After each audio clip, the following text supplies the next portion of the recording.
রবীন্দ্রনাথ ঠাকুরের গল্পগুচ্ছের প্রথম খণ্ডের ঘাটের কথা গল্প নিয়ে আজ আলোচনা করব। ঘাটের কথা গল্পের নাম থেকে আমরা বুঝতে চাই সেখানে একটা নদী থাকবে, আর সেখানে গল্পটিতে নদী হলো গঙ্গা নদী। গল্পের শুরু ও সমাপ্তি নদীকে কেন্দ্র করে। পাখিরা যেমন আলোতে পাকা মেলিয়া আনন্দে নীল আকাশে উড়িয়াছে, ছোট ছোট নৌকাগুলো তেমনি ছোট পাল ফুলাইয়া সূর্যকিরণে বাইরে রইয়াছে। পাখিরা যেমন আলোতে পাকা মেলিয়া আনন্দে নীল আকাশে উড়িয়াছে, ছোট ছোট নৌকাগুলো তেমনি ছোট ছোট পাল ফুলাইয়া সূর্যকিরণে বাইরে রইয়াছে।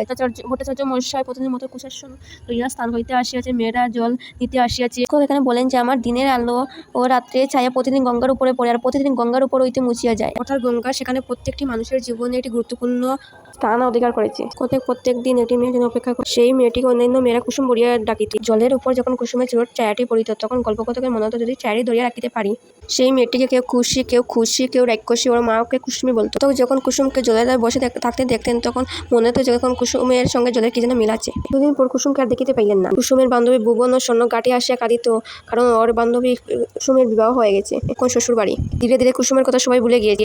1 বছর কেটে গিয়েছে। কুসুম বিধবা হয়ে গেছে। ওর স্বামী বিদেশে চাকরি করতো। পত্রযোগে জানিয়েছে ওর স্বামী মারা গিয়েছেন। কুসুম ওর স্বামীকে 1-2 দিনের বেশি দেখেনি। এই 8 বছরের কুসুম সিন্দুর মুছিয়া গায়ের গয়না কুলিয়া সেই আগের গঙ্গার ধারে ফিরিয়া আসিয়াছে। আর পূর্বে সময়দের বিবাহ হয়ে গেছে, সে একলা পড়ে গেছে। সে গঙ্গার তীরে এসে চুপচাপ বসে থাকতো। বন্দি করিয়া 10 বছর কাটিয়া গেল। ওদের গ্রামের লোকেরা কেউ বুঝিতে পারিল না।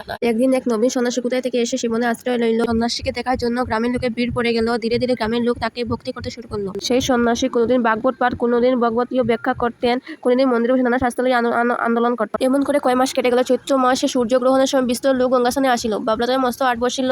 এই উপলক্ষে সন্ন্যাসীকে দেখিবার জন্য লোক সমাগম হইল। যে গ্রামে কুসুমের বিবাহ হয়েছিল, সেই গ্রাম থেকে লোক আসিল। তাদের মধ্যে কয়েকজন বলতে থাকলো, ও তো কুসুমের স্বামী। বলে কুসুমের কি তেমনি কপাল যে তোর স্বামী ফিরিয়া আসবে। ভাই সন্ন্যাসীকে দেখিল, কিন্তু কুসুম আর দেখিল না। ঘাটে আসিয়া সন্ন্যাসী একাকী রমণীকে দেখে ফিরিয়া যাইতেছিলেন, তখন সময়ে কুসুম মুখ তুলে পিছনের দিকে চাইল। দুজনকে দেখলো, মনে হলো যেন পূর্বজন্মের পরিচয় ছিল তাদের।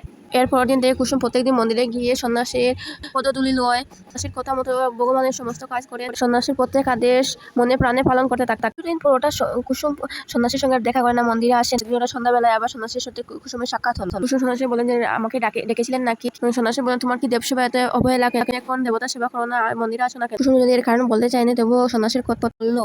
ও যে এতদিন ধরে যাকে ভক্তি করে আসছে, সে স্বপ্ন দেখেছে ও তার স্বামী। সন্ন্যাসী বলেন নাম বলার জন্য কুসুম যদি বলতে চাইনি, তবু ওনার কথায় বলে যে সে তুমি, অর্থাৎ সন্ন্যাসী বলেন যে কুসুম তোমাকে ভুলতে হবে, আমি চলে যাবো এখান থেকে, তুমি আমাকে ভুলে যেও। কুসুম কইল তিনি আদেশ করিয়া গেছেন, তাকে ভুলিতে হইবে বলিয়া ধীরে ধীরে গঙ্গার জলে নামিল। যে কুসুম ছোটবেলা থেকে এই গঙ্গার কূলে খেলা করিত, সেই খেলা সমাপন করি সেই কূলেই যে কোথায় হারিয়ে গেল। সেখানেই এই গল্পের কাহিনী সমাপ্ত। এটি লিখিত কার্তিক 1291।